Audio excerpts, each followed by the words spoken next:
This video covers the basics of the CADWOLF platform.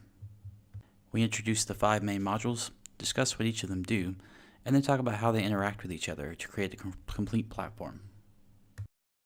The 5 primary components of CADWOLF are workspaces, which act as folders for the system, documents, which are the backbone of the platform, datasets, which feed data into those documents, part trees that organize documents and allow for the creation of large structures, and workflows, which coordinate all of the process of engineering.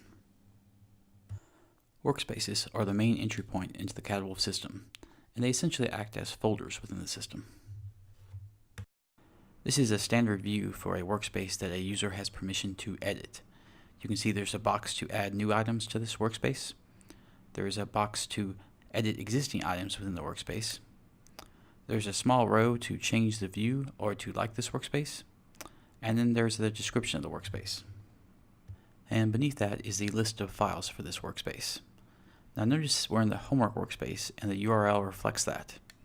If we were to browse into any of these folders, the URL would update and show one more level as we move into the statics and then the forces workspace.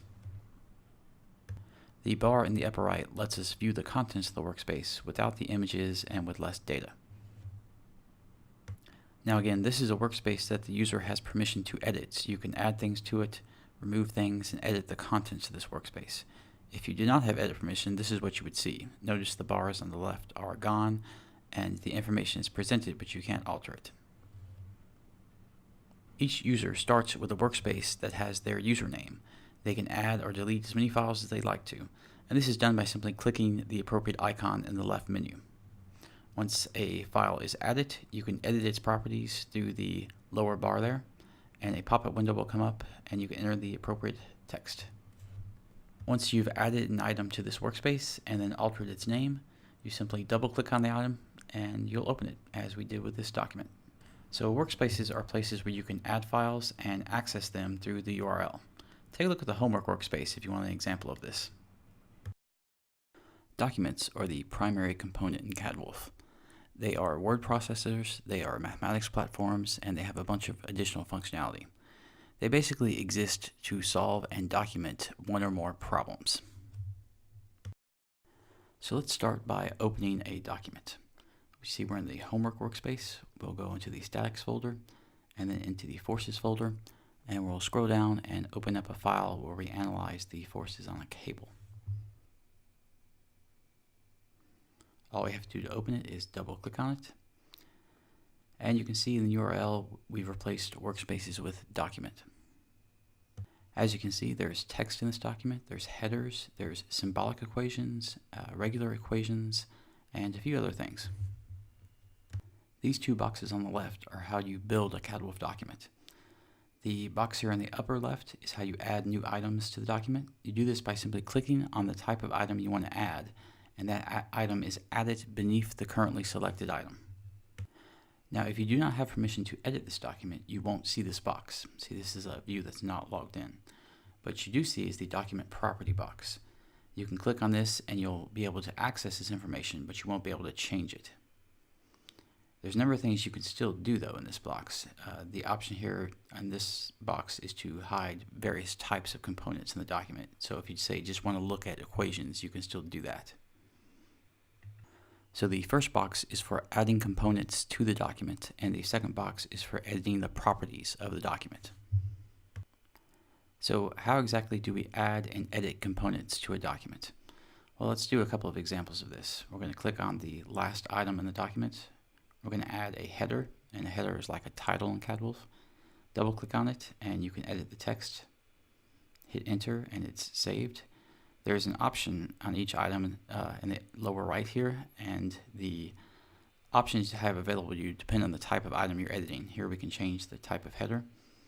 We can change the widths and margins. Now for headers you can only change the upper and lower margins.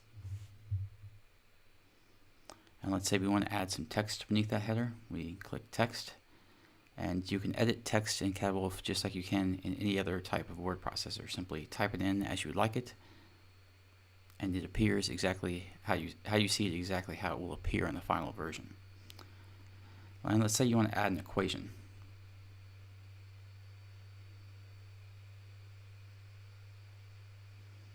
This is done by selecting the text and then clicking the equation box, and it will be added beneath this text box. As you can see, it starts with the name new equation and then simply equal to 1. I'm going to change this to x is equal to an array that goes from 1 to 10 in sequences of 1. Hit enter, and you have a variable named x with this value. Many items in CADWOLF are edited this way. You simply add them to the document and then double click on them to edit their properties. Let's add a chart, and you'll notice that once we add it, we are immediately presented with a pop-up window. We can add a data set, and then for our data for this chart, we're just going to add that x variable we just created, which goes from 1 to 10. And there you see it's populated with that data. We can change the kind of chart to anything we want to. And then once we close this window, whatever we've edited here is saved. So some items you add to the document are edited within the document, some are edited within a pop-up window. It just depends on the type of item you've added to the document. Using this simple procedure of adding an item to the document and then editing it, there's almost no limit to the complexity of a problem that you can solve in a CADWOLF document. Equations have a number of built-in functions that range in complexity from simple min-max functions to a FFT and a differential equation solver. Equations also track units, and an equation can be represented as a slider, a drop-down, or a radio button. Take a look at the homework workspace to browse through hundreds of pre-solved engineering problems in a number of subjects. The window on the bottom left lets you set a number of properties, everything from the description and the title, and it also lets you set up equations to be imported from other files, which means that when those equations change, you can update those in this file. You can also import and export data to and from Onshape and Fusion 360 CAD platforms. Now, what this means, as you see in this example here, is that anytime an equation that's linked changes in your CADWOLF file, once you save those files, those new parameters are sent either to the Onshape platform or to the Fusion 360 platform, depending on which one you've linked up with, and the CAD updates automatically, meaning that the CAD now stays in sync with your documentation and mathematics. We greatly encourage all users to go over to the documentation workspace and take a look at the user's guide to read up on all the built-in functions and about linking parameters to CAD and importing equations from other files. It's a common need in the engineering field to take a text file, whether it's test data or something similar, and then parse that data and use it in an analysis. And this is basically what a data set is. A data set is simply a place where you can upload text or an Excel file, and it's then parsed and saved to be used within a CADWOLF document as an equation. A data set is added to a workspace in the same way as anything else. You simply click on the icon in the left box to add it, and then once you renamed it, you can double click on it and open it. And you see here we have some parameters set up to how the text is parsed. In this particular file, you see we just pasted text there and had it parsed, and it resulted in a 4x354 variable to be used in some other file. Now this particular data is tensile test data, so we wrote a document to plot that data and do a slight analysis on it. This was imported through the left menu here, the dataset inputs. As you can see, there it is there. So going and looking at the document itself, what you will see is that we have a variable of that same name, and we pull out those columns of data here. And you can interact with it, analyze it, plot it, however you saw here. So a data set is just a place where you upload data to be used in a document. In the engineering field, whenever you design a large structure, you always develop what's called a part numbering scheme. And what this does is you start with a first segment, which might be, say, the name of an aircraft company, and the second segment might be the model of the aircraft. The third segment might be, say, power systems or comfort systems or the body of the aircraft. And you could break that down further from power systems and then into engine and then to engine mount. And the last segment is going to be a unique number, something like 0001, 002. And what this does, it helps you identify each part. And it also helps you create a structure for how you can organize the overall design of the system. What CADWOLF does is it takes this to the next step in our part trees. you're able to create a part memory system, and then we assign a document for each part where you carry out the design of that part. And what this does is it gives you a great deal of access to those files and to data. So let's open up one of our example part trees here. Once it's been added to the workspace, all we have to do is double click on it to open it. I'm going to browse down to it. There it is. So the first thing you'll notice is that we've populated a part memory scheme here. We've given it several segments and then several options within each segment. And that's going to make up the actual number of the part we're working with from left to right. So let's go over to the tree and take a look at some of the items that we've populated. So we're designing a truss here, and you can see we've got a few systems down, and then the last leg of it are the parts. So the next to last leg is the system that those parts design. Now you have access to each of these design documents through the menu on the right here, and this is where, like I said, the design of those parts is carried out. Since we're able to pass variables between files, we actually import the design weight and the parameters that this design depends upon from other files for this structure.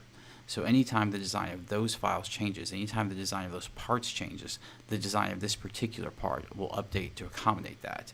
And since these designs are linked to CAD, the CAD will update as well. So in addition to this, by building your system in a part tree like this, you have access to information from the CAD, and we've linked it to the CAD for this option here.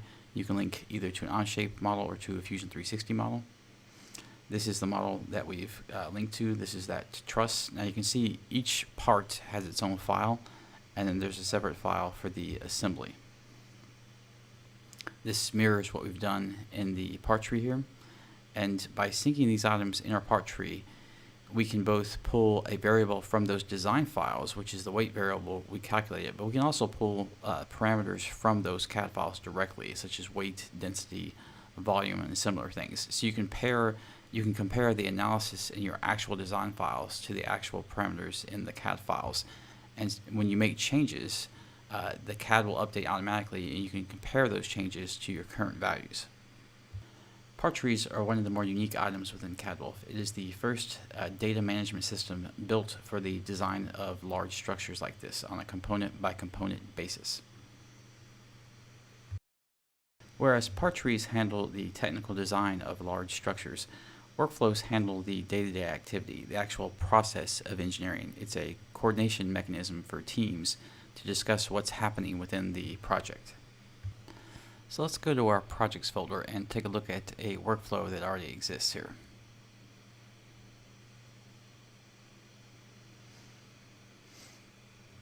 So opening this workflow for this potato launcher, you can see there are a number of files that are tracked here.